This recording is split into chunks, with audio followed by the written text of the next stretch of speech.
Bonjour à tous. Merci d'être avec nous pour cette table ronde. J'espère que vous avez bien déjeuné. On va parler d'un sujet qui, moi, me passionne, le sujet de l'exit. Les sessions, c'est un sujet qui est un thème qui est rarement abordé. On parle beaucoup de levée de fonds, notamment dans l'écosystème bordelais. Voilà, je trouvais important aujourd'hui qu'on aborde la session et comment on s'y prépare pour que les personnes dans la salle puissent, si jamais vous êtes amené à être confronté à cette étape qui est importante dans la vie d'une entreprise, que vous soyez les mieux préparés possibles. Donc je me présente, moi c'est Valentin Bouilly. J'accompagne au quotidien des dirigeants, des fondateurs, des participations de fonds d'investissement dans leurs opérations M&A, donc de cession et d'acquisition. Donc voilà, c'est pour ça que le sujet me passionne au quotidien. Et je suis ravi du coup de parler de ce thème des cessions d'entreprise avec 4 experts qu'on ne présente plus ici à Bordeaux, mais que je vais quand même vous présenter. Donc Claire Champion, avocate associée chez DS Avocats, qui du coup apportera son prisme d'experte et technicienne juridique sur ces opérations de cession. Jean-François Cauchy, investisseur associé chez Akiti Gestion, qui du coup nous parlera un peu de comment un investisseur appréhende ces sujets de cession en amont et pendant la phase d'investissement. Et également nous parlera de ces différentes sorties qu'il a pu réaliser lors de ses différentes expériences. Jean-Paul Lieu, fondateur et CEO de Doolist, un SaaS dans le marketing automation, qu'il a récellement cédé et donc qui nous apportera son retour d'expérience en tant que dirigeant cédant. Et Victor Dweck, CEO de Celsi, un CRM pour TPE-PME, qui dirige et donc qui a cédé à 2 reprises celle-ci, mais même qui a racheté plusieurs sociétés avec celle-ci. Donc son retour d'expérience sera précieux. Alors pour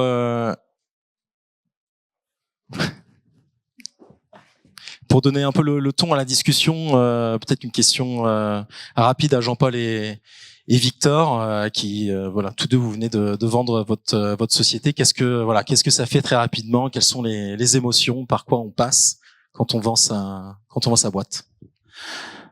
Bonjour. Alors par quoi on passe? Par plein de. C'est un véritable parcours et avec du yo-yo, mais surtout c'est qu'est-ce que ça fait à la fin. Donc je vais peut-être juste résumer là maintenant.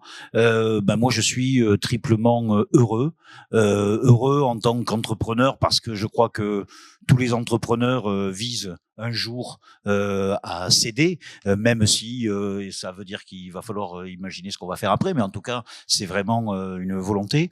Deuxièmement, je suis très heureux pour la pérennité de la société parce qu'effectivement la cession s'est faite dans des conditions qui me permettent de penser que la société va perdurer et ça c'est vachement chouette. Et troisièmement, très heureux parce que l'avenir des collaborateurs aussi est plutôt assuré dans le contexte où on a vendu. Si tu m'as volé mes réponses. Non, moi aussi, je suis très heureux. Effectivement, pas forcément pour les raisons auxquelles on pourrait penser, mais principalement parce que c'est une session, celle de celle-ci, qui est une session dans la continuité de ce qu'on a construit depuis maintenant 16 ans et plus particulièrement, je dirais, les 4-5 dernières années. Et ça, pour moi, c'était extrêmement important. Je savais qu'en faisant rentrer un fonds de private equity majoritaire, ce qu'on a fait chez celle-ci il y a maintenant 4 ans, on y reviendra peut-être, que la liquidité et la cession faisaient partie du plan. Donc, c'était un objectif en soi. Donc, ce n'était pas une surprise. Néanmoins, ça aurait pu se passer de plein de façons différentes. Et le fait que ça se passe dans des conditions où le nouvel actionnaire continue d'investir dans les équipes, dans ce qu'on a construit, ça c'était extrêmement important aussi pour moi. Et je suis très heureux aussi parce que moi, personnellement, je continue de m'investir dans le projet. Donc, très heureux aussi pour ça. Écoutez, merci pour vos retours. Alors, on va dire planter un peu le cadre autour de la session, j'aimerais qu'on définisse ce qu'est un exit. Et là, Claire, preneur de ton expertise, est-ce que tu peux nous dire, parce que finalement c'est un terme qui recouvre plein de choses. Donc est-ce que tu peux nous défricher ça pour que l'audience sache de quoi on parle? Alors, un exit, c'est ce qu'on appelle souvent, quand vous avez levé des fonds, c'est à minima la sortie de vos investisseurs. à minima. Et plus généralement, c'est ce qu'on appelle l'exit ou un événement de liquidité. C'est le moment où vous vendez un bloc majoritaire de la société. Ça peut aller de 100% du capital de la société. Il y a un industriel est intéressé pour vous filialiser intégralement, ou ça peut être 51%, 75%. Ce que moi je vois beaucoup sur des exits avec des startups en ce moment, c'est pas forcément des rachats à 100%. Quand l'entrepreneur est jugé, ou en tout cas l'équipe fondatrice est jugée nécessaire à la poursuite. C'est-à-dire qu'on va racheter 51, 50, 60, enfin plus de 51, 70, 75, et on va faire en sorte que les fondateurs aient encore des titres dans la société pour qu'ils continuent à être impliqués et pour passer les milestones d'après. Je ne sais pas si ça a répondu à la question. Si, et alors François peut peut-être compléter. Complètement. Si tu peux amener ton prisme d'investisseur. Effectivement, la sortie, ça désigne énormément de cas de figure. Il y a les sorties totales, ça c'est celle qu'on imagine souvent, la revente à un industriel, la revente à un fonds d'investissement, qui est majoritaire. Et il y a énormément de cas intermédiaires, des sorties partielles, avec quelque part une levée de fonds et d'une certaine manière une forme de sortie puisqu'on cède une partie du capital, en général minoritaire, à un fonds. Une introduction en bourse est aussi synonyme d'une cession, puisqu'en général on va céder une partie des titres et diluer le capital avec une émission de nouveaux titres. Donc quelque part on partage plus largement aussi la propriété de la société. Et c'est souvent des étapes assez marquantes, mais le point commun, et puis il y a évidemment les sorties dont on parle un peu moins mais qui sont très fréquentes, c'est les sorties plutôt à la casse. Donc où c'est la reprise d'actifs au tribunal de commerce qui permet d'une certaine manière la continuité parfois des activités, la reprise d'une partie des équipes. Donc faut pas non plus nier ce type de situation parce qu'elles sont fréquentes et elles sont importantes aussi à bien préparer. Mais globalement, le point commun de tous ces scénarios, c'est qu'en fait c'est juste une étape. C'est pas une fin en soi, c'est pas la fin de l'histoire, c'est juste une étape dans le parcours de vie d'une entreprise. Et alors justement, toi, Victor, sur la session récente à Team System, pour prendre les mots de Jean-François, ça n'est qu'une étape. Est-ce que tu peux nous relater comment ça s'est passé, ce qui a motivé donc le choix, le besoin de liquidité pour le fonds au capital, mais même à titre personnel, le projet que tu avais pour celle-ci? Ouais, tu le disais juste avant, chez celle-ci, on a fait 2 exits sur les 5 dernières années. On a fait un exit il y a 4 ans où, à l'époque, la gouvernance et le capital de celle-ci étaient majoritairement détenus par les fondateurs et les management.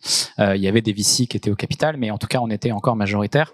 Et on a cédé il y a 4 ans à un fonds de private equity qui est devenu majoritaire. Donc déjà, ça a été un changement de gouvernance assez fort, puisque on cède le dernier mot. On cède quand même beaucoup de choses et du coup ça change aussi la trajectoire forcément en termes de capital. C'était donc écrit que l'exit, en tout cas la cession à un autre actionnaire, allait, ou en tout cas c'était un objectif, ça devait intervenir dans les 4 à 6 ans. Donc ça c'était écrit, c'était un objectif. C'est intervenu un peu en avance de phase puisque c'est intervenu au bout de 3 ans et demi. Pourquoi ? Parce qu'on a eu la chance d'être approché par des acteurs industriels il y a maintenant un peu plus de 6 mois. Qui étaient tous intéressés par un momentum de marché qui est sur notre marché, la facturation électronique, qui, pour ceux qui ne le savent pas, va intervenir en France à partir de septembre 2026 pour toutes les entreprises en B2B. Et donc, beaucoup d'acteurs s'intéressent aux solutions de facturation sur le marché français, aussi plus largement en Europe, on est aussi présent en Espagne où il y a les mêmes dynamiques. Donc, on a été approché par ces acteurs et donc on a vu une opportunité finalement de bénéficier de ce momentum pour céder. Et la chance finalement qu'on a eue, c'est d'avoir plusieurs acteurs intéressés. Et ça, c'est un point très fort puisque ça permet aussi de mettre en concurrence différents acteurs et donc de ne pas se fier uniquement à un acteur qui pourrait être intéressé. Et là-dessus, un message, c'est une marque d'intérêt n'est clairement pas une promesse de sortie ou de vente. Il y a le en tête. Et donc, on a décidé finalement d'anticiper un peu notre sortie pour profiter de ce momentum.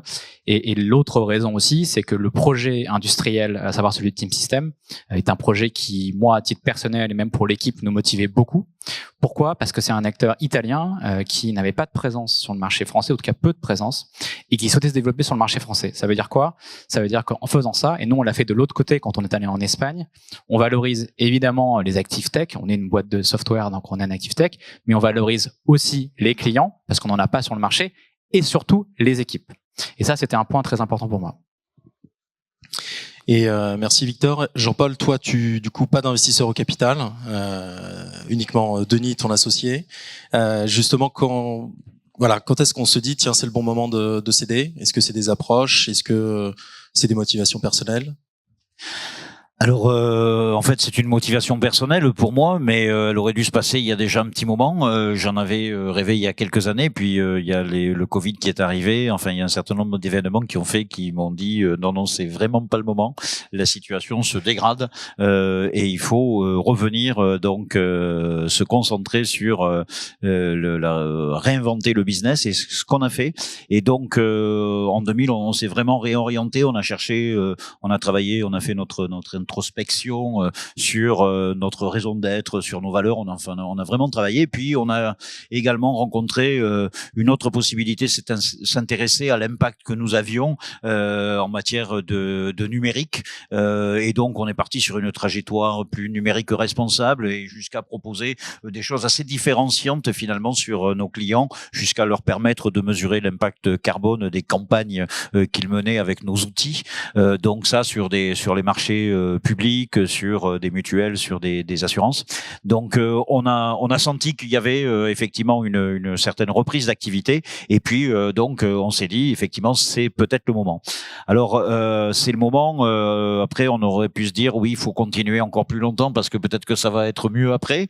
Mais en même temps on s'est bien aperçu que une PME de 60 personnes, on avait l'ambition de travailler avec des très gros clients, des administrations, que ça devenait de plus en plus compliqué d'un point de vue juridique, d'un point de vue technique, que les risques cyber et autres sujets de résilience devenaient effectivement de vrais enjeux sur lesquels il fallait qu'on puisse mobiliser de très gros moyens.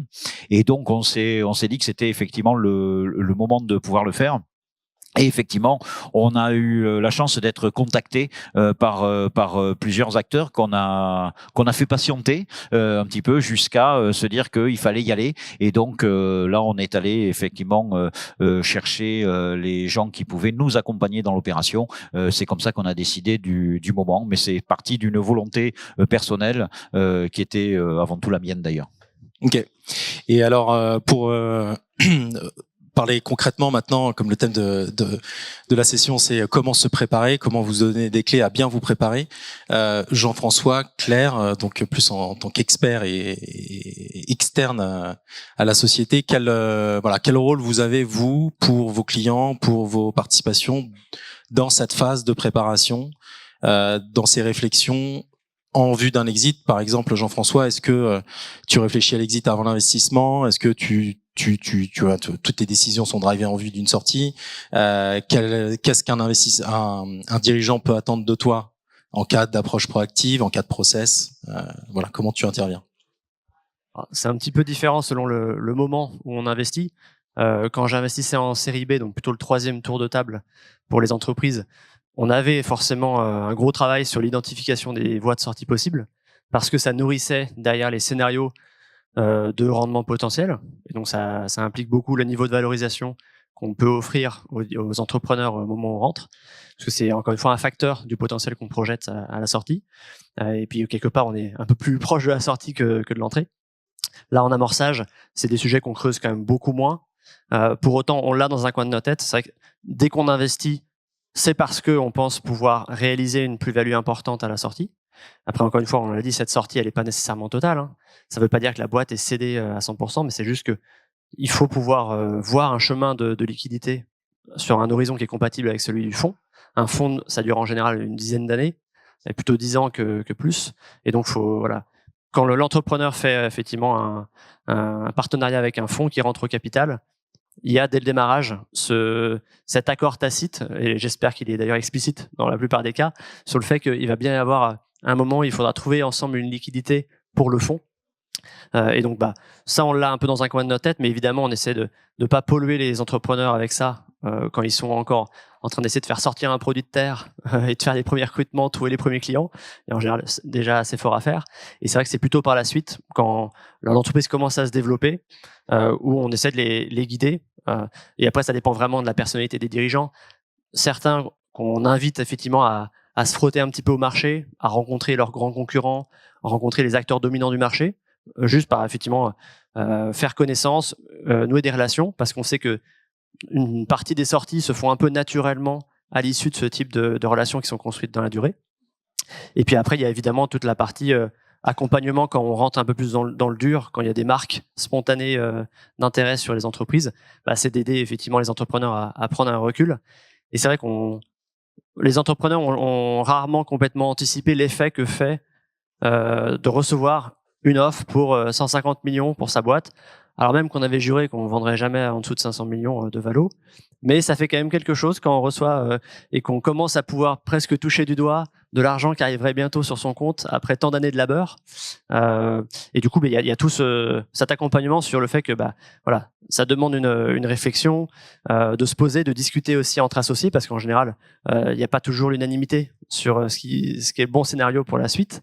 Donc ça demande pas mal de travail, on va dire, pour poser ça à plat et pas justement s'enflammer, parce que c'est vrai qu'une lettre d'intention, c'est pas du tout une offre finale, hein. Ça, je pense que Claire pourra y revenir. Et donc on essaie aussi de calmer un petit peu de pas doucher l'enthousiasme, mais en tout cas de calmer un petit peu les ardeurs des entrepreneurs pour justement rester relativement froid dans la manière de préparer au mieux la suite du process de sortie. Okay. Vas-y, Bertrand, Claire. Ouais, Jean-François disait que il espérait que quand il rentrait au capital des sociétés, en tout cas les entrepreneurs avaient en tête que les fonds voulaient rentrer et que ça soit assez explicite. Alors je vous rassure, en général c'est très explicite quand même, hein. Je te rassure, ta pensée est parfaitement traduite. En général c'est traduit dans le pacte d'associés et il est extrêmement rare d'avoir un fonds d'investissement, même en amorçage ou en pré-amorçage, qui investit sans demander une clause de liquidité préférentielle, c'est-à-dire comment on va répartir le prix de cession s'il y a un événement de liquidité. Et j'insiste sur ça parce que souvent les dirigeants vous regardez un peu vite cette clause de liquidité préférentielle. Elle se traduit dans un fichier Excel qu'on appelle un waterfall pour utiliser les termes du domaine. Et c'est extrêmement important que vous puissiez maîtriser ce fichier Excel pour voir en fait comment l'argent va se répartir et quels sont les seuils de prix à avoir. En ce qui concerne la volonté des fonds de sortir, là aussi, je vous rassure, ils sont très explicites, hein, c'est mieux qu'un date sur Tinder. On vous dit exactement la date à laquelle il va falloir, on va se réunir. Donc, il y a des clauses de mandat, puis des clauses de rendez-vous, pardon, et puis des clauses de mandat où on vous dit d'abord dans la clause de rendez-vous, bon, à partir de telle date, on va commencer à discuter et se rencontrer. Et puis la clause de mandat, c'est bon, si on n'a pas réussi à se mettre d'accord ou si la liquidité n'arrive pas naturellement, on va aller chercher une banque d'affaires ou un intermédiaire pour mettre en vente la boîte pour rendre notre investissement liquide. Donc c'est assez explicite, je te rassure, sur ce point-là. Voilà. Merci à tous les deux. Donc en effet, un process de cession, on va dire qu'il y a, comme tout process, il y a un avant, un pendant et un après. J'aimerais qu'on décortique un peu ces trois grands moments, donc notamment l'avant qui est comment je pilote la société en vue de cette liquidité qui peut être à 6 mois, 12 mois, 4 ans. Faut vraiment garder à l'esprit qu'un jour, quelqu'un va venir éplucher tout ce que vous avez fait et des avocats, des auditeurs, donc ils vont tout voir. Donc sachez que si un jour vous voulez céder, ils vont ouvrir le capot et voilà. Donc dans cette phase amont, on va dire, il y a un vrai travail qui doit être fait sur sa société, sur, on va dire, un peu mettre sa maison au carré avant d'inviter quelqu'un chez soi. Et donc sur cette phase amont, j'aimerais peut-être Victor ou Jean-Paul que vous nous disiez, voilà, comment vous avez un peu embelli la mariée, si on peut dire, avant de mettre vos sociétés respectives sur le marché. Bon, déjà, le meilleur moyen de pas céder sa boîte, c'est de se focus uniquement sur la sortie, parce que là, vous allez oublier tout ce qui est important, c'est-à-dire votre business, développer votre boîte. Et ça reste la priorité si vous voulez attirer les acheteurs. Donc, quand même, il faut le garder en tête. Maintenant, Valentin a raison. Une sortie, c'est quand même un processus qui est intense, où on va décortiquer la boîte par tous les bouts possibles et imaginables pour faire en sorte que le risque soit proche de zéro pour l'acquéreur, en tout cas un risque non anticipé. Et ça, pour le coup, ça va énormément défocus les équipes opérationnelles. Donc la question c'est quel niveau d'opérationnel vous avez. Est-ce que c'est le CEO qui gère aujourd'hui les sujets administratifs et dans ce cas-là c'est lui qui va être absorbé par ça, ou est-ce que vous êtes suffisamment structuré? Et j'ai envie de dire ça dépend énormément de votre taille, de votre maturité et de aussi à qui vous allez céder. Mais dans tous les cas, ce qui est sûr c'est que je prends les 2 expériences récentes, ça a été plusieurs mois de travail à temps plein pour entre 1 et 3 personnes minimum qui ont préparé les data rooms, c'est-à-dire la base de données de l'ensemble des documentations de la société et qui ont ensuite répondu à des centaines de questions jusqu'à, je crois qu'au dernier process, on a répondu à 800 ou 900 questions sur la période de 1 mois, des questions qui venaient après déjà avoir donné 100% des informations qu'on avait sur la société. Donc on se met à nu et derrière on vient quand même creuser. Donc c'est un process qui est extrêmement intense. Donc oui, ça se prépare. Attention quand même, ça se prépare avec un minimum, je dirais, de rigueur au quotidien sur la gestion de la boîte. Ne faites pas n'importe quoi, vous le paierez après. Maintenant, pour moi, le focus doit être quand même le développement de la boîte. Et à un moment, un processus de sortie, ça peut se préparer en mode un peu blitz sur une période assez courte. C'est intense, mais ça se fait. Donc ne pas anticiper ça à 5 ans en se disant qu'il faut absolument être prêt à n'importe quel moment. C'est un meilleur moyen de se défocus sur le business. Oui, alors embellir la mariée, oui, belle expression. En tout cas, pour nous, il n'en était pas question parce qu'effectivement, on s'est posé bien sûr la question. Est-ce qu'on doit continuer à faire ce développement de R&D qui va aboutir dans 2 ans ou est-ce qu'on n'embauche pas la personne qui devait faire ci et faire ça et qu'on met tout le monde sous pression pour... nous, on a décidé de continuer, surtout avec l'idée que ça ne pouvait ne pas se faire. Donc effectivement, si ça se faisait, c'était super, et on serait ce qu'on serait. Nous, on avait l'ambition de vendre ce qu'on était véritablement. Donc on a continué tel qu'on était. Et il se trouve que, alors effectivement, énormément de boulot. Donc pour nous, PME de 60 personnes, ça impliquait essentiellement une personne ou une personne et demie à temps plein et de plus en plus plein. Plus on allait vers la finalité. Et surtout de choisir de se faire accompagner. Donc de se faire accompagner, ça c'est effectivement un énorme enjeu parce que jamais j'aurais pu faire cette session seul. Et donc les gens qui m'ont accompagné, à la fois sur le plan de la relation avec les candidats, avec les investisseurs, et les aspects juridiques, on y reviendra certainement parce qu'effectivement nous on a très vite compris qu'il fallait travailler le juridique parce que effectivement les petites choses qu'il y avait écrites, on les comprenait pas très bien. En plus, des fois, ils écrivaient même en anglais, donc c'était encore pire. Donc, il fallait effectivement qu'on puisse être assisté. Et il se trouve que j'ai monté la meilleure équipe du monde que je n'avais jamais eue pour m'accompagner sur ce sujet-là. Et ça, c'était vraiment super. Donc oui, on s'est préparé, mais après effectivement on a eu l'accélération à partir du moment où on a dit ok, on avait cru tout dire, on avait fait tout un tas de dossiers, les dossiers étaient épais, on avait fait une vendeur due diligence, donc une sorte d'analyse exhaustive que je n'avais jamais vue dans ma PME. Ils avaient compris en quelques jours de travail ce que moi j'avais mis des années à essayer d'apercevoir. En tout cas, on avait fait tout ça et à partir de ce moment-là, on a répondu aussi. Alors, je vais pas compter les questions, mais je pense que 800 c'était un bas mot avec effectivement des séances très très intenses de questionnement. Où là, effectivement, pour nous, c'était la question, c'était de savoir est-ce qu'on doit nous tout répondre, qui est-ce qu'on implique en interne. Donc ça aussi, ça a été un sujet très important. Comment est-ce qu'on allait les impliquer? Mais en fait, une préparation très très intense, mais toujours avec l'idée que ça peut ne pas se passer et qu'on doit rien sacrifier, on doit rien cacher et qu'il vaut mieux vendre ce que l'on est plutôt que de s'apercevoir ensuite dans les process avancés que finalement ce qu'on a raconté c'est pas vrai, qu'on a embelli telle ou telle situation parce que de toute façon, sauf à le vendre à un copain de bistrot, ils vont s'en apercevoir. Je rajouterais quand même un mot justement sur le fait du risque de vendre d'embellir la mariée trop. C'est quand même l'après, quand même avoir en tête que une cession, c'est pas juste je vends mes parts et je disparais complètement. Ça ne se passe jamais comme ça. Vous allez donner des garanties déjà sur la société, sur ce qui pourrait se passer et qui n'a pas été déclaré. Vous allez ensuite peut-être ou pas garder des parts dans la société de manière minoritaire. Vous allez peut-être aussi avoir un earn-out, donc un complément de prix qui va être lié à des indicateurs de performance financière ou autre. Donc, il y a une continuité, il y a un après la cession. Et si vous anticipez mal ces sujets, vous le paierez après. Ouais, merci. J'aimerais maintenant qu'on se mette de l'autre côté du miroir, qu'on se mette dans la peau des acquéreurs justement. Parce que bon voilà, il suffit pas de décider de vendre pour vendre. C'est voilà, la dure loi de l'offre et de la demande. Victor, toi avec celle-ci, tu as racheté, tu as été de l'autre côté de la barrière, tu as racheté plusieurs sociétés.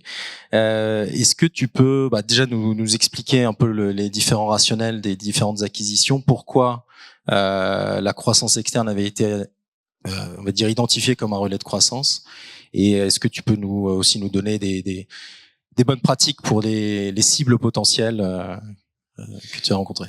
Oui, on a eu la chance d'être accompagné par un actionnaire, donc notre actionnaire précédent, notre fonds d'investissement PSG Equity, qui avait une expérience assez forte sur la croissance externe. Et c'est une des raisons d'ailleurs pour laquelle on les a choisis, c'est qu'ils avaient une très belle machine en interne pour nous accompagner à faire des croissances externes. Nous, c'était une volonté de notre part.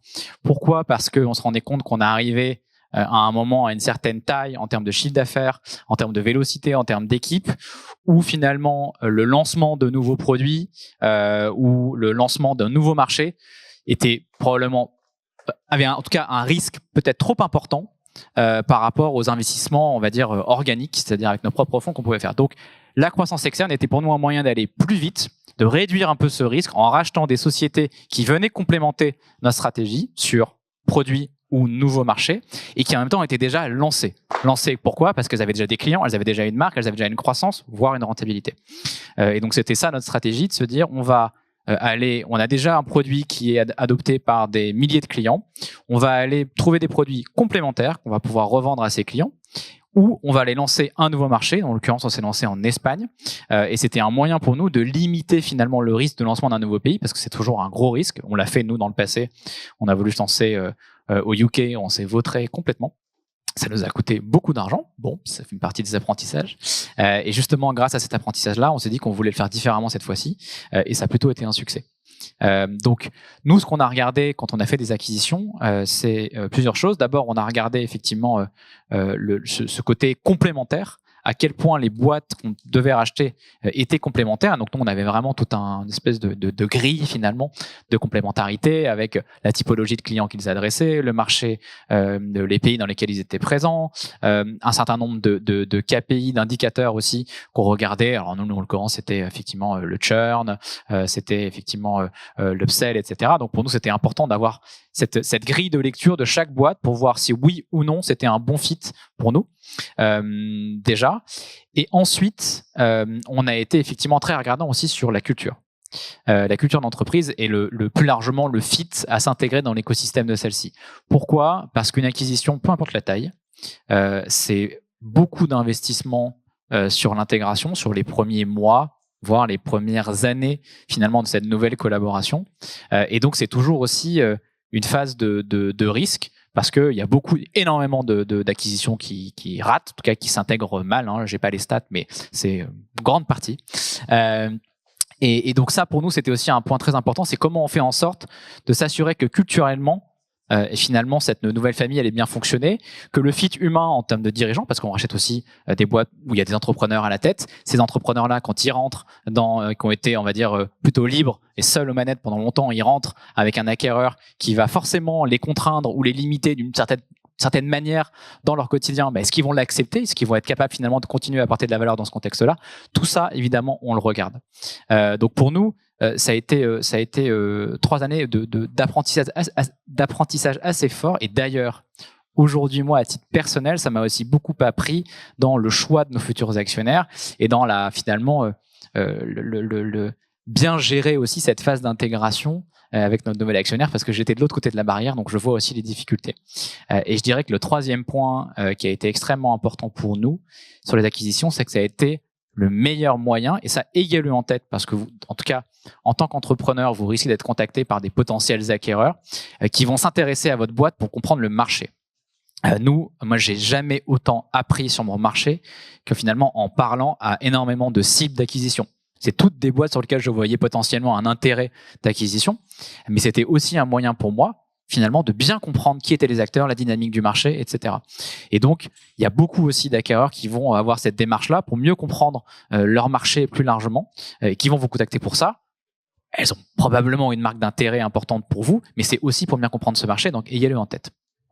En effet, c'est pas parce que vous recevez on va dire une marque d'intérêt, un email, un grand groupe qui votre concurrent qui veut discuter avec vous, vous laisse miroiter un mariage, etc., que vous allez céder tant que c'est pas fait, rien n'est fait.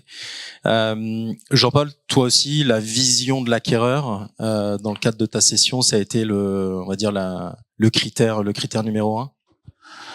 Oui, et surtout que on a eu l'outrecuidance, la volonté de se dire que on n'allait pas faire n'importe quoi, et que finalement, au-delà de l'aspect financier de la session, on avait un certain nombre de critères qu'on voulait faire matcher. Donc c'est très ambitieux quand on vend de se dire, par exemple, moi je veux que l'équipe elle soit conservée, je veux que la marque soit conservée, je veux que la techno perdure, et je veux que les axes de développement prioritaires que l'on a pris, c'est-à-dire les sujets par exemple liés à une stratégie plus responsable, soient conservés. Quand je suis arrivé effectivement pour discuter avec des accompagnateurs potentiels avant de faire le choix, ils m'ont tous regardé en me disant ouais t'es sympa, mais enfin tu sais que ça risque de pas se passer comme ça. Mais j'avais été tellement traumatisé par des nouvelles sur le marché de collègues, de boîtes qui avaient été rachetées et qui 6 mois après, il y avait 80% des gens qui étaient partis, la boîte avait été désossée, coupée en morceaux, répartie, et ils essayaient d'à peu près maintenir les gros clients qui restaient. Donc moi j'avais l'ambition de pas faire ça. Puis j'avais une autre ambition, c'était celle de pouvoir voir revenir tous les managers et les collaborateurs à qui je souhaitais pouvoir dire ok, je suis parti et j'ai certainement gagné de l'argent, mais je vous ai quand même pas mis dans la panade, et qu'il y a quelque chose qui est fait pour vous. Donc ça, c'était un peu notre cahier des charges, et il se trouve que effectivement parmi les contacts que nous avions, alors il y en avait où on savait pas du tout quoi dire, mais en tout cas il y en avait un qui avait un discours qui nous paraissait particulièrement intéressant. Il voulait conserver notre marque, il voulait conserver les équipes opérationnelles, il allait backuper la finance, les RH et tous les sujets qui nous embêtaient, juridiques et compagnie, il le prenait à sa charge pour nous laisser faire notre métier, celui d'inventer du logiciel, de pouvoir travailler avec des clients, de les accompagner et de véritablement faire notre métier. Donc là, tout à l'heure tu utilisais le mot de chance, je crois qu'il faut aussi, on a réussi, c'est pas les planètes qui se sont alignées, je crois qu'on a réussi à peut-être un peu les aligner aussi là-dessus, mais oui, on a pu trouver quelque chose qui matchait avec nos ambitions. Alors on nous a souvent posé la question de oui, mais alors même en interne, hein, après on nous a dit oui, mais si on vous avait dit que c'était bon, mais qu'il fallait pas garder la marque. Ah ouais, ben ça c'est, on dit oui, alors ça on aurait vu, on pouvait pas répondre à toutes les questions. Et d'ailleurs on s'en est aperçu puisqu'à un moment donné on a discuté avec un concurrent qui nous a dit d'emblée de jeu, ben moi si je viens c'est on oublie la marque, 2, on oublie la techno, ce qui nous intéresse c'est vos clients et l'équipe, et on s'est dit mais on peut pas avoir eu ce discours de vis-à-vis de nos collaborateurs pendant ces années pour des questions d'argent abandonner ce qui était vraiment des convictions profondes. C'est vrai que pour se préparer à une session, donc faut être clair sur son projet personnel, sur son projet, le projet qu'on a pour sa société, ses équipes, sa marque, être clair aussi, aligné avec ses associés, ses investisseurs, clair sur les aspects juridiques. Comment justement, quand on se met dans cette démarche de bon, je considère assez sérieuse on va dire la marque d'intérêt reçu où je veux me mettre dans un process de cession. Voilà, comment on se prépare d'un point de vue juridique. Ok. Alors, la première chose que tout à l'heure a été évoquée, c'est la VDD. La vendeur due diligence, en fonction de la taille de l'entreprise, je pense que c'est un exercice qui est hyper intéressant parce que finalement, vous faites travailler des gens, des équipes d'auditeurs qui vont regarder et éplucher votre société comme si elle l'était pour une acquisition. Et le résultat de cet audit, il n'est que pour vous. Ça vous permet de voir où sont les trous dans la raquette. Et ça, il n'y a pas un entrepreneur qui n'a pas de trous dans la raquette. Il y en a tout le temps. Même quand on essaie de les éviter, on les a. La question, c'est la taille du trou. Et donc, il y a des trous qu'on peut réparer. Et ça, ensuite, votre équipe juridique derrière, si c'est des points juridiques, travaille pour régulariser les problèmes qui ont été identifiés. Et quand ils le sont pas, vos équipes autour de vous travaillent à un narratif pour expliquer ces trous et désangoisser les équipes juridiques, entre autres d'avocats de votre acquéreur, pour leur dire non, le trou il est pas si grave que ça, vous inquiétez pas. Et donc tout ça, ça se prépare. Et la VDD pour certaines tailles de boîtes, ça a cet intérêt-là. Souvent, nous, c'est à ce moment-là où on voit des sujets en droit social. Souvent, c'est là que ça sort. Ou en fiscal. Souvent, il y a des petits trucs qui coincent à ces moments-là, et c'est pas mal de les avoir identifiés. Ensuite, il y a avant même de parler de la lettre d'intention, je dirais qu'il y a le contrat que vous allez éventuellement signer avec votre banque d'affaires. La banque d'affaires, c'est l'intermédiaire qui va se charger de trouver l'acquéreur, les acquéreurs ou les fonds. Et c'est important ce document-là de bien le regarder, de le faire analyser par votre avocat, parce que il y a des contrats qui sont plus compliqués à se défaire que d'autres. Voilà, si je parle en termes politiquement corrects. Ensuite, on a il y a les autres grandes étapes juridiques, hein, c'est la LOI. La LOI, alors on l'appelle en anglais, c'est Letter of Intention, mais vous l'avez lettre d'intention, term sheet, enfin, on a beaucoup de vocables qui peuvent dire la même chose. Ça ne marque qu'une intention, ça a été dit. Il faut pas s'emballer. Et là aussi, hein, c'est comme levée de fonds ou acquéreur. La LOI, elle se discute. Et quand vous avez des fonds d'investissement, la chance d'avoir des fonds d'investissement au capital de votre société, c'est là qu'il faut les utiliser. Parce que un fonds d'investissement, c'est un financier avant tout. Il va savoir décortiquer la lettre d'intention, d'avoir les conséquences financières de cette lettre. Et là où les dirigeants peuvent voir des sujets, comme on l'a vu, beaucoup plus opérationnels, moins froids, plus humains. Et c'est important d'utiliser son board, ses investisseurs à ce moment-là. Ils vont être je pense qu'ils vont être très utiles. Je laisserai Jean-François développer ce point-là. Une fois qu'on a dépassé le stade de la LOI, qu'on l'a bien négocié, on passe à la phase normalement des audits. Donc c'est là où on soulève le capot de la voiture et où là vous dites que avoir fait une VDD, c'était pas si mal que ça. Et je rejoins ce qui a été dit. Je n'ai pas un de mes clients qui vit cette période-là de manière épanouie. C'est l'enfer. C'est-à-dire que vous êtes en train de gérer le taf, rassurer vos équipes proches qui sont au courant que vous allez vendre. Donc ça aussi, il faut les rassurer. Il faut maintenir les ventes. Il faut répondre à ces centaines de questions ou renvoyer pour la énième fois le même document qu'on vous a demandé à l'audit financier, à l'audit fiscal, etc., tout en ne pétant pas les plombs, parce que vous avez juste envie d'envoyer balader tous ces conseils. Donc ça, c'est la période qui est souvent sous-estimée et qui est vraiment dure. Et en plus, vous le prenez mal. Et c'est humain, c'est-à-dire que on regarde le moteur, on décortique et on est en train de vous dire mais pourquoi t'as fait ça comme ça ? Et pourquoi là il y a ça ? Et donc vous le vivez un peu en mode exacerbé, et donc c'est un peu c'est une période très violente. Quand l'audit est passé et que vous avez vécu l'audit, on va arriver à la négociation des actes juridiques. Et la négo des actes juridiques, c'est le SPA, enfin l'acte de cession, plus, on l'a évoqué tout à l'heure, la fameuse garantie d'actifs et de passifs. Et ça, c'est je t'achète. Alors, t'as beau m'avoir mis la mariée la plus belle du monde, mais moi, je veux ceinture, bretelle.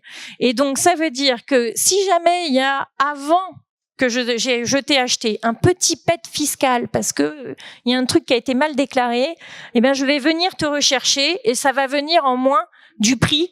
Enfin, je schématise, mais elle va revenir en moins du prix que tu auras perçu. D'où l'intérêt de la VDD, je le redis, pour être sûr de ce que vous allez faire. La garantie d'actifs et de passifs, c'est pareil, c'est long, c'est pénible, c'est beaucoup de blabla juridique. En général, les dirigeants, ils voient la gap arriver, c'est 45 pages minimum et ça transpire. Et pour autant, c'est un élément qui est ultra important pour vous parce que c'est le moyen pour l'acquéreur de se retourner contre vous si vous lui avez dit ma toiture elle est nickel et que il y a une petite fissure et une infiltration. Donc c'est vraiment un point important. Puis bon, après il y a le closing, vous avez signé tous les documents, vous avez le chèque, voilà. Et puis il y a l'après, la négociation effectivement de la convention d'accompagnement. Moi, j'en fais tomber mon portable. La convention d'accompagnement, quand il y a une convention d'accompagnement, des earn-out, etc. Enfin, chaque session a après toutes ses particularités, mais c'est les grandes étapes. Je vais filer le micro à Jean-François parce que je pense qu'il a des choses à dire aussi. Peut-être tu as déjà couvert pas mal de sujets. Il y a un point qui est important, c'est effectivement la contrainte psychologique sur les entrepreneurs, parce que surtout que dans certains cas, on fait tout ça et finalement la session ne se passe pas. Et donc là, faut revenir à l'opération, faut faire comme si de rien n'était, surtout que 90% des équipes étaient pas au courant nécessairement que l'entreprise était en train d'être cédée. Donc forcément, les gens constatent qu'il y a des sauts d'humeur, mais c'est compliqué d'être 100% transparent sur l'équipe. Donc il y a aussi ces contre-coups à anticiper. C'est pour ça qu'effectivement, faut essayer de se protéger au maximum en gardant bien en tête que la session n'est jamais certaine, que tant qu'effectivement le document est signé, c'est jamais certain. Et d'ailleurs, même quand c'est signé, il y a toujours des cas où les deals peuvent être cassés. Parfois, on signe un engagement ferme, mais c'est soumis à l'autorisation des autorités de la concurrence. Et donc, ça prend 6 mois avant globalement d'être validé. Donc, il y a 6 mois où on est en incertitude. Certains deals qui sont payés en actions de bois de côté, on se dit, bah super, je regarde le cours de bourse actuellement, fois le nombre d'actions que je vais vendre, et ça me fait mon argent, sauf que s'il faut attendre 6 mois et qu'entre-temps le marché s'est retourné, bah, je peux toucher 3 fois moins. C'est arrivé sur un cas très précis que j'ai vécu où effectivement bah, tout le monde était très content au moment de la signature de la vente ferme, et puis s'est retrouvé avec 3 fois moins de produits de cession le moment venu. Donc et puis il faut aussi effectivement on va dire tolérer ou continuer avec la pression de certains actionnaires, notamment les fonds d'investissement, qui sont pas tous très adroits et qui peuvent rajouter de la pression en disant c'est super, t'as bossé pendant 10 ans sur ta boîte, tu l'as développée, etc. T'es en train de la vendre, t'as négocié dur avec plusieurs acquéreurs pour arriver sur une offre finale, et puis à la fin t'as quelques fonds qui vont tourner un peu leur nez en disant c'est peut-être pas assez, il y a pas assez de cash dans ton offre, on aimerait bien moins de titres. Est-ce que tu veux pas nous donner un peu du cash que tu recevrais, toi, pour qu'on ait moins de titres à recevoir, enfin, ce genre de choses. Donc c'est clairement la période est super dense et compliquée pour les entrepreneurs, et donc faut essayer de se blinder, d'être accompagné aussi. Je pense que c'est intéressant d'être coaché aussi dans ces périodes-là, parce que c'est clairement parmi, je pense, les moments les plus stressants de la vie d'un entrepreneur. Donc voilà. Et alors justement, sur les sujets confidentialité et communication en interne, Jean-Paul, Victor, vous aviez mis qui dans la confidence pour vos process ?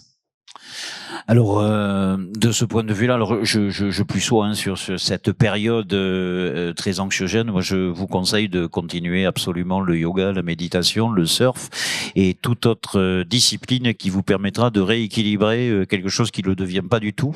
Et effectivement, l'accompagnement est clé, parce que je pense que si j'avais été tout seul, il y a bien plusieurs fois où je les aurais envoyés balader juste parce que j'en pouvais plus.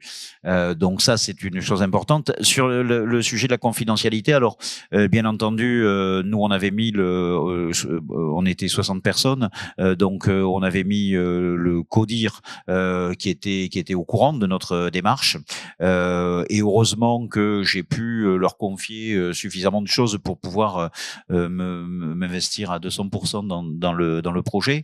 Mais effectivement, à un moment donné, on est bien obligé parce qu'on a un CSE de donner de l'information. Alors ça, vous le savez certainement, on doit donner de l'information en disant on envisage peut-être alors que on a plus qu'envisagé parce que ça fait un moment qu'on tricote, voilà. Mais enfin, il y a tout ce truc-là qui est quand même très très curieux, c'est du secret de polichinelle, quoi. Et puis surtout, nous, ce qu'on s'est dit à un moment donné quand on a fait les démarches, donc on a fait des réunions, c'est là où on a expliqué quel était notre cahier des charges, où on s'est vraiment, on a expliqué ce qu'on voulait faire et pourquoi on allait le faire. Les gens ont quand même bien compris qu'on n'allait pas rester 25 ans de plus à la tête de la boîte. Donc ça, c'était accepté, mais surtout à un moment donné, on s'est dit oui, mais si effectivement on ne va pas au bout, s'il se passe quelque chose, on va leur dire quoi en interne? Alors déjà, quand on est parti avec un candidat et qu'on a une exclusivité pendant 4 mois où on se fait donc rincer de questions pour arriver, on espère arriver, mais déjà on se dit si jamais ça capote, je vais peut-être revenir voir le numéro 2 qu'on avait écarté en lui disant finalement ton truc débile de l'époque, il est peut-être pas aussi mal que ça, ça fait bizarre, et puis revenir en interne disant non finalement on a changé d'avis, on va rester 10 ans de plus, c'est aussi très très bizarre. Donc là aussi, il faut rester focus sur ce qu'on doit faire et vraiment respirer. Je fais du surf absolument. J'ai essayé de continuer à surfer un petit peu pendant cette période. C'est un événement extrêmement stressant. Donc moi, mon conseil, c'est éviter de partager ce stress à un maximum de personnes. Donc, garder un minimum de personnes dans la confidence. Si je prends mon exemple, moi, ça a été de la dernière session, ça a été moi seul pendant plusieurs mois, jusqu'à un moment où je ne pouvais plus rester seul, où j'ai impliqué mon directeur financier, parce que dans ces moments-là, c'est un atout très précieux, où j'ai impliqué très vite ma directrice juridique et RH, parce que là aussi, c'est un atout très précieux, notamment dans le contexte des VDD, des vendors due diligence et des audits. Et à un moment aussi, le comité de direction, c'est-à-dire chez nous, c'était 6 personnes et pas plus, jusqu'au bout, pour justement éviter de partager ce stress, parce que c'est un stress. En fait, c'est un stress dans les deux sens. Soit vous avez, c'était le cas chez nous, beaucoup de managers qui étaient actionnaires, qui voyaient arriver déjà le potentiel de l'argent, mais avec toutes les déceptions que ça pouvait engendrer si on n'allait pas jusqu'au bout.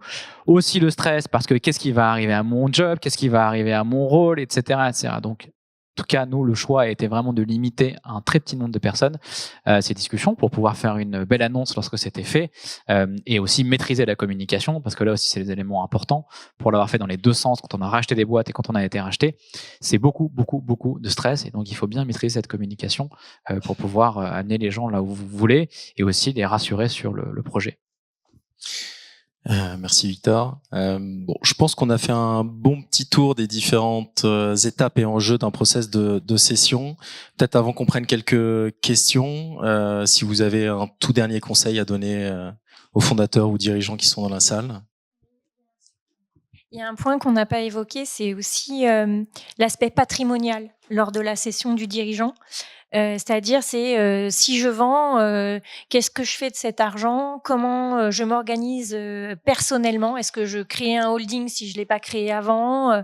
Voilà. Et cet aspect-là, il est compliqué parce qu'il est à mener en même temps que tout le reste et sans avoir une certitude forcément du prix à répartir entre ce que je veux garder à titre perso, ce que je vais loger dans un holding ou autre. Et ça, c'est aussi quelque chose à anticiper. C'est qu'est-ce que je veux faire avec mes sous à la sortie.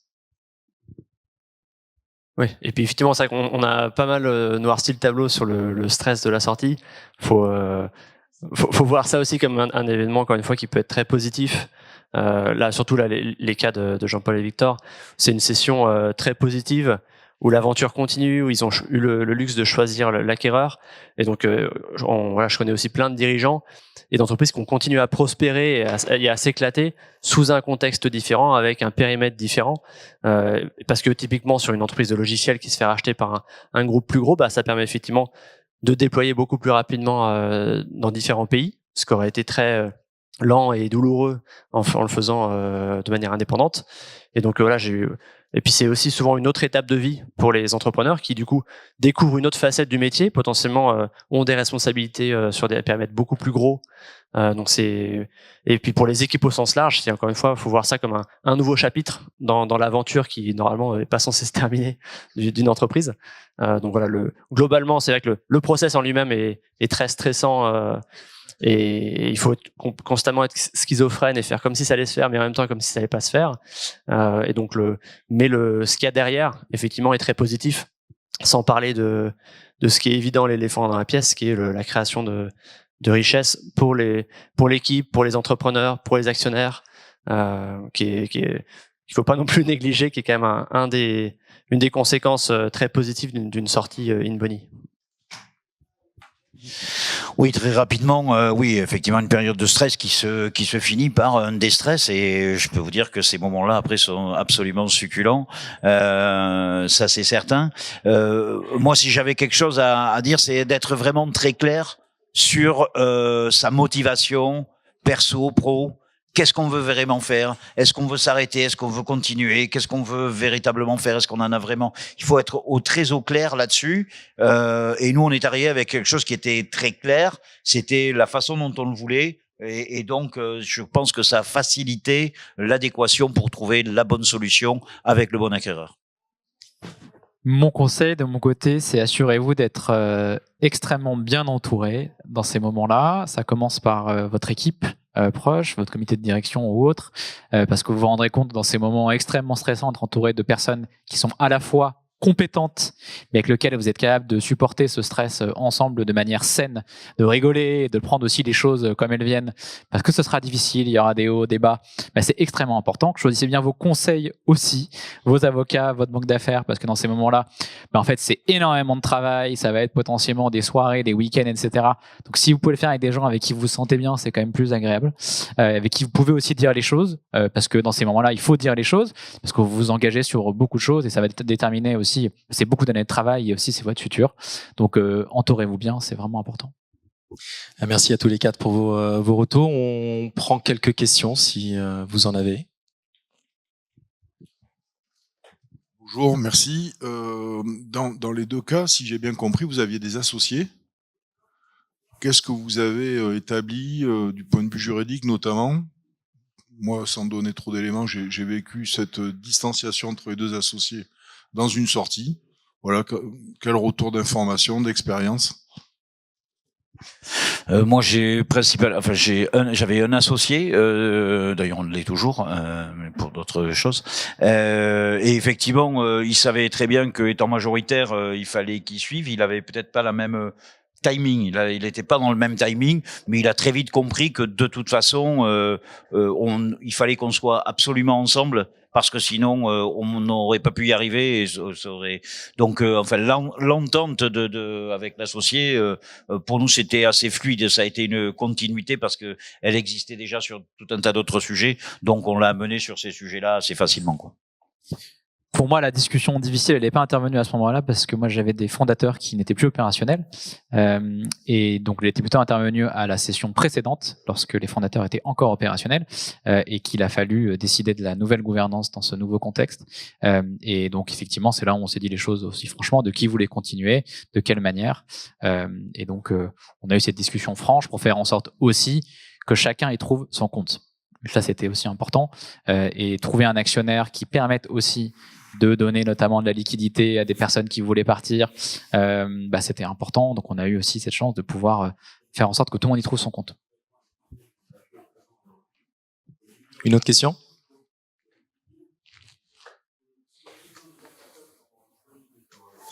Non, écoutez, s'il n'y a pas d'autres questions, si vous n'avez pas d'autres éléments à ajouter, je pense qu'on est bon. Merci à tous pour votre temps.